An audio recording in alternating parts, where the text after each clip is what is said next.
This week, Conflict Zone is in London, and my guest is the former Vice President of Zimbabwe, Joice Mujuru.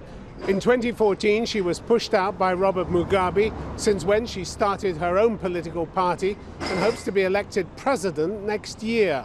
Given the appalling human rights record of the regime she served, why should anyone vote for her now?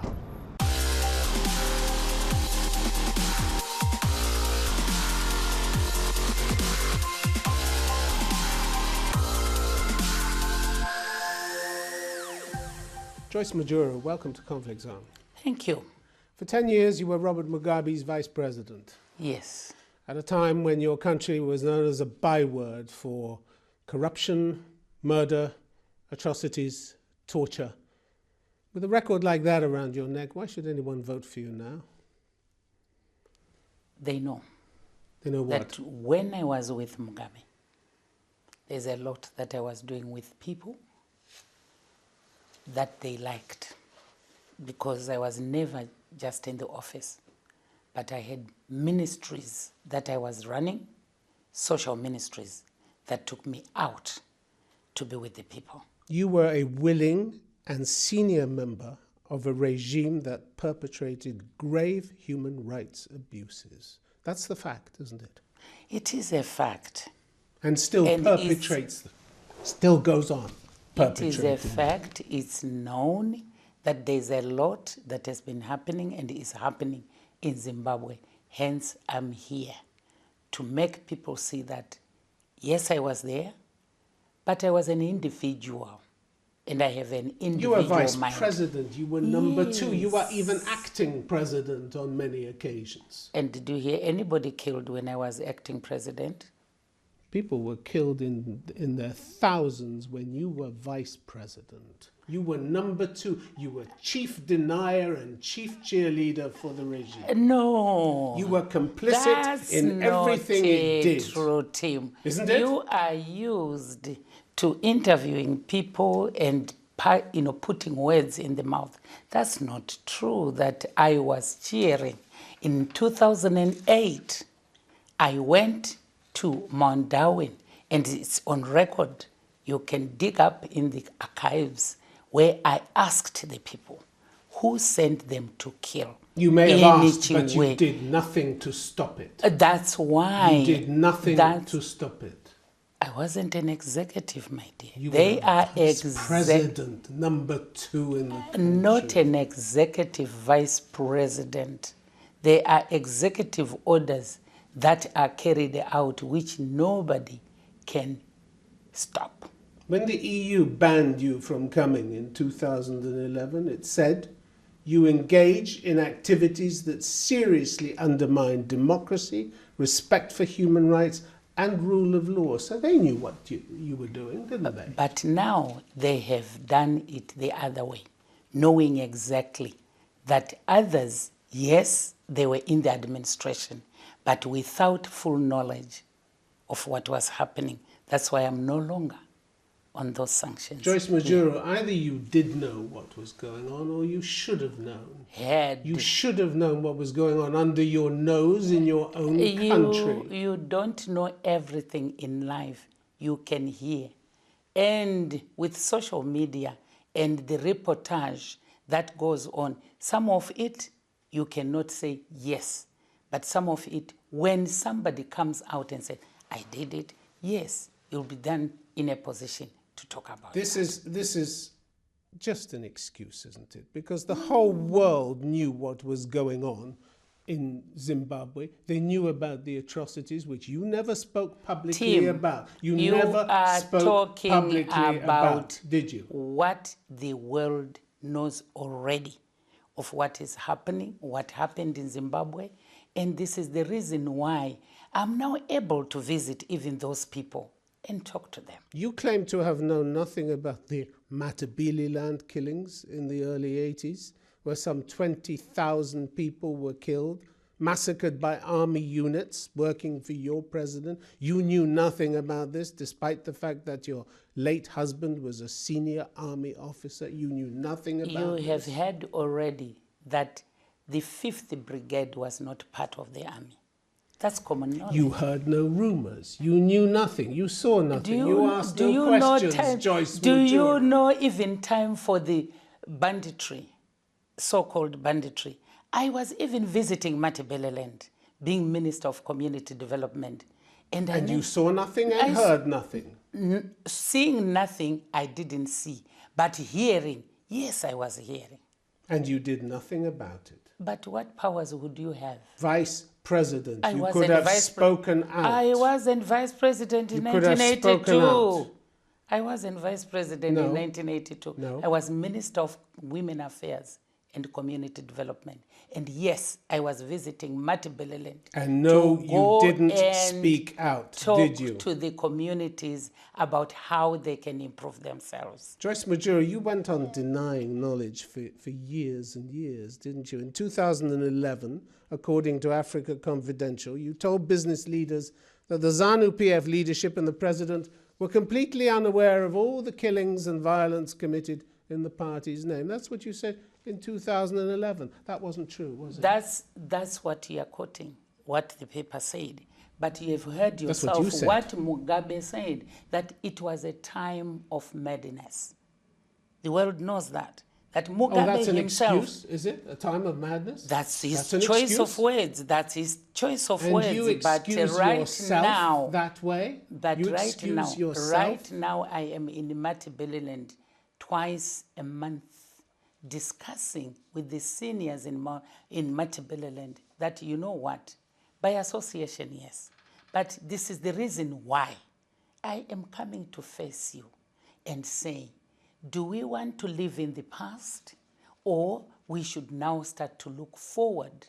And we have an agreement already with the seniors, with the chiefs in Matabeleland, because they know.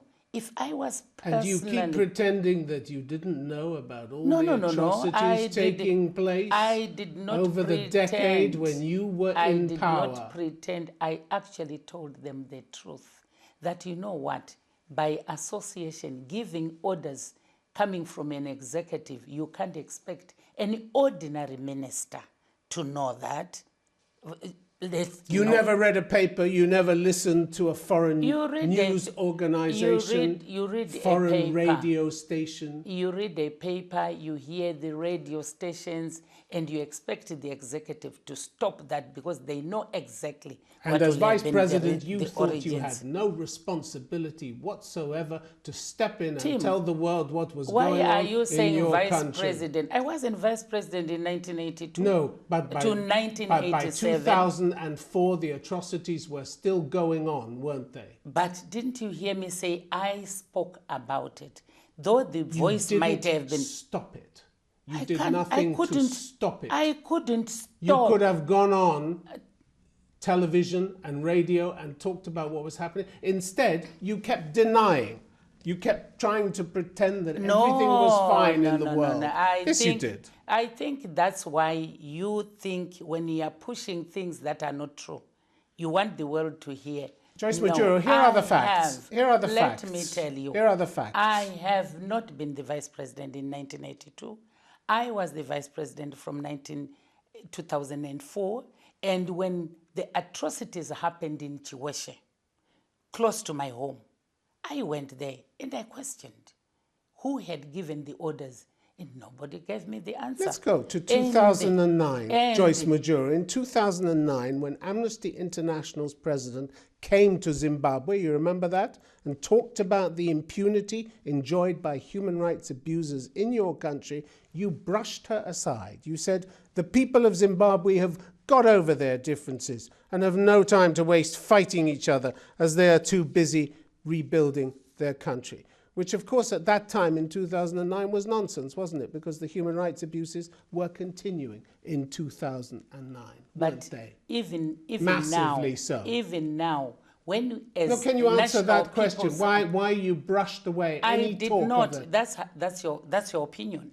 That's what you said. That's your opinion that I brushed there. You said the people of Zimbabwe have got over their differences. They hadn't, had I they? was not responsible for defense ministries. I was responsible for social ministries. You were a chief denier for the regime, weren't you? You denied in public that these human rights abuses were Have taking you not place. heard that Joice Mujuru addressed and questioning why certain things that came to my ears were happening without the knowledge of us, some of us? You said June 27th, 2009, you expressed frustration with the lack of international aid, and you again pretended in public that there were hardly any human rights problems in your country. You said, yes, we still have those isolated cases of violence, but mind you, some of them are very criminal. So you played it down, you whitewashed it.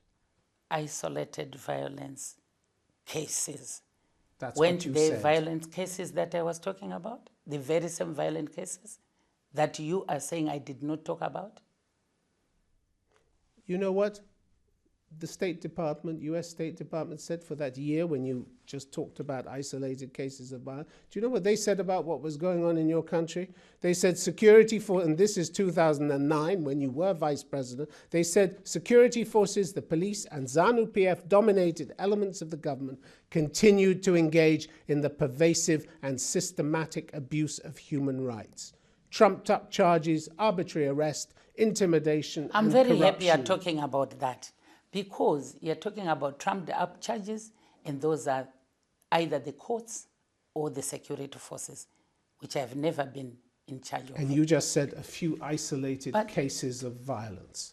This was full-scale abuse of human rights taking place in 2009 when you were vice president. If somebody is cased for a choice of a word, that I agree.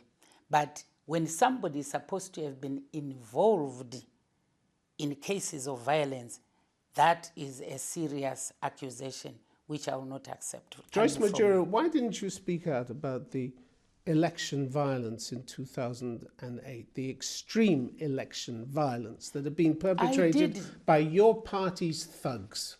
In fact, we can dig it up in the archives that those were the violent cases that I spoke about, which I've already spoken to you about. You talked about 80, but what we had 3 months between March 29 and the vote runoff in June 27, 2008, during which time militias under the instructions of 200 military officers battered the opposition, the MDC party, almost to the point of destruction.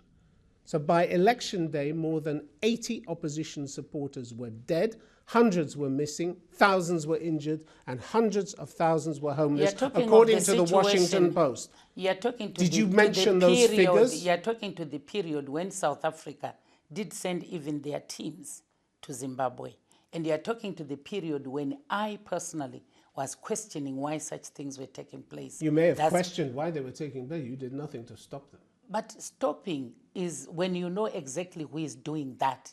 But when you are asking so that you are made to understand what's going on, you have to ask. Joice so Mujuru, that you what understand. would it have taken to make you go public and tell the world what you were seeing? One of the worst incidents took place in May the 5th that year in the farming village of Chaona, north which is next of to Harare. My home. Yes. According to the Washington Post's account, that's the incident I'm talking about. According to the Washington Post's account, women were stripped and beaten so viciously that whole sections of flesh fell away from their buttocks. Many had to lie face down in hospital beds during weeks of recovery. Men's genitals became targets. The official post-mortem report on Chaona opposition activist Alec Chiriseri listed crushed genitals among the cause of death. This is what your party was doing while you were vice president, and they were stealing the election. My party is NPP. It may be now, but you were ZANU-PF. Yes, because you are while not, this was you going are on. not in charge. When you are a junior person and you are in a position to ask why such things are happening, I think that the world should have been able to understand that there were lone voices that were trying to ask. You have no shame, do you, for what took place? No. Women stripped and beaten so viciously that flesh fell away from their buttocks, and you have no shame. It hates for a person who is a Christian like myself. You have no shame, no regret, no humanity over this? I regret a lot. That's why I have this straight face when I'm going to Matabeleland. when I'm talking about what would have happened to people when some of us don't know, the ones that will have given orders for such things to take place. You were quoted last year in the New York Times as saying you were sorry about the ZANU-PF's use of violence, claiming you were always uncomfortable with it and wished you had said more against it. Yes, because just a little bit uncomfortable with brutality on that scale, where people were beaten, women were beaten so that the flesh fell away from their buttocks, and that made you just a little bit uncomfortable, did it? As a Christian politician. Tim, choice of words to use how you feel is maybe best known and understood by those who are good at that language. But when you are talking to somebody who should understand who you are and where you are coming from, I think that was the best for that time, how I felt. Why don't you call for justice for those people, for those victims? That's why I'm in Matabeleland. Why don't you call for justice? Why don't you ask in my party, courts to prosecute the people who were responsible? In my party, we have a department where Sipepa Nkomo is now leading, where we would want peace, truth, and reconciliation discussed. You want to take the easy way out? No, not the easy way. You don't think people who beat and killed during the 2008 violence deserve to be in court? It's the beginning. I don't go through all those because I'm not the Chief of Justice, I'm not the Executive President, but as an opposition party, I think I'm trying to do things that will show that we are trying to work out solutions. You were proud of being Mugabe's vice president, weren't you? Because I was made vice president. Pictured holding his hand when you met him in 2012 at the airport when he came back from Singapore. You even said you were like his political daughter. What do you do when you have senior people who are running the country? Well, how do you... If you have a duty of care as vice president to the citizens of Zimbabwe, you exercise that duty of care, but you spectacularly failed to do that, didn't you? You are talking of things that even happened during the inclusive government. You can also ask them, what did they do? Yes, because this is where I'm sure you should be able to understand the type of a person who is running the country, who ran the country, who had the executive powers. At least one of your elections, your personal elections, was rigged, wasn't it, in 2008?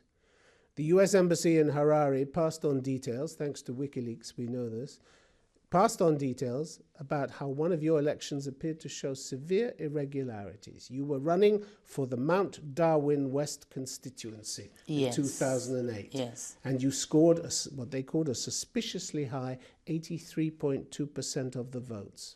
It was suspicious because a US Embassy team in the area before the election found what it called substantial anti-Mujuru sentiment. And yet you won with 83.2% of the votes. I had no opposition of any magnitude in Mount Darwin. I remember very well, it should be the election where the opposition candidate passed on immediately after that. And mind you, we were related. And we used to go to address meetings, though not together, but he used to go there. So did your party rig this election for you or not? No. When you are talking about rigging, which everybody else should have known, it means maybe I was busy stashing ballot papers in boxes. Not you personally, but your party. No, it's not everything that an individual does and makes it public. There are things that happen and you don't know. So once again, you're pleading ignorance as an excuse. I can't say I know. It's wrong to say I know when you are not sure. Joice Mujuru, if you're so ignorant about what happens in Zimbabwe, what use are you to the country? I will tell you what you might call a rigging, which I also can vouch for, where the crowheads are asked to take their people with them to a voting station. Yes, I would say that's part of rigging. But the rigging that I anticipate you want me to agree to is where somebody, you know that I've spent so much time seeing people stashing boxes, which is not what I witnessed in my life. I did not witness that. But you can't say definitely that it didn't happen in the case of this election, can you? In the case of Maundawen West, it never happened, because that's where nobody I can say was even ill-treated during that election. Rashid Mahia, who is the boss of the Heal Zimbabwe human rights group, yes, says you were one of the biggest beneficiaries of your party's system of patronage and its widespread use of political violence. He says you're rewriting history, exaggerating your reformist credentials. We want her to come clean with her past, he said. The ZANU-PF colour and paint that she is associated with doesn't go away. He's got a point, hasn't he? He has a point, because he knows, the world knows. I've been in ZANU-PF since the days of the struggle. I've been in ZANU-PF until 2014. That's no secret. So when such things happened in the name of ZANU-PF, it means every one of us in the country, even those that... He says, come clean. Tell us what you were involved in. Tell us what you did. Tell us what you saw. Tell us what you know. I never saw. I never was involved, but hearing, yes. But talking about those practices, yes. Joice Mujuru, if you knew so little about what was happening in your country, what use are you to Zimbabwe? You're a person who didn't ask, wasn't curious, didn't know, turned a blind eye. What use are you to Zimbabwe as a president in future? You are failing to hear what I'm saying, that it could have been... I'm not failing to hear it, I'm just not accepting it. You are, I said, it could have been a drowned voice of Joice Mujuru, but I asked. In 2009, you, one of the richest, most powerful people in Zimbabwe, I love that, were caught trying to sell gold in Europe in defiance of international sanctions. Why? 3.5 tons. Let me tell you, 3.5 tons is not a small parcel. And if there was anything to do with that, why is it that there's no court, there's no case? There's no court for hundreds of thousands of people who deserve to be in front of a court. Because some of these things are hearsay. Some of these things are hearsay. They are mentioned, and you try and say to people, why don't you take me to court? Where am I involved? I'm in Harare. That gold is somewhere else. How do I know? You were using your daughter Nyasha Del Campo as a go-between. Why is it that he has not been... Why is it that there's no court case about Nyasha? Why? Why? I'm asking you. Because your courts are hardly independent, are they? No. Was it found in Zimbabwe? Your courts are hardly independent. Was that gold found in Zimbabwe, Tim? Was that gold? The deal was cancelled, and you, according to the company you dealt with, First Star, you were angry enough to call them directly and demand that they reinstate the deal. No. No? I wasn't angry. I've never been in mining. I've never been a business person until my husband passed on, and I'm now farming. That's all. You are farming. You are farming on Alamein Farm, which was illegally seized by your husband from a white farmer. You promised compensation to him, but you haven't paid him. Why not? I am discussing with Guy, and he knows exactly what route we are taking. So when are you going to pay him? I don't have to tell you. I've got to tell Guy. The High Court in Harare awarded him damages in 2015 of more than £1 million, including revenue from his tobacco crop. But I'm simply asking why you're delaying payment.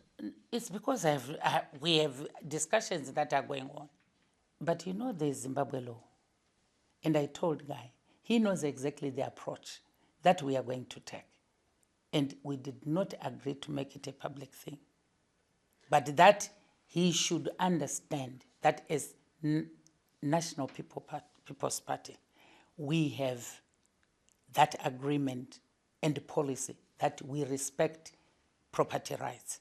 And we want him to see that it's not something that we are going to make as a guinea, something that we can just play around with, but that we are serious about the policies that we have agreed to be giving.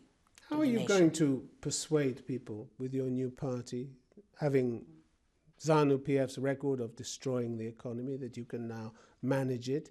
Under your government's economic mismanagement, in 2008 we had 231 million% inflation, which must be something of a world record. ZANU-PF also destroyed the health service. How are you going to persuade people that you're going to change this record which you're associated with?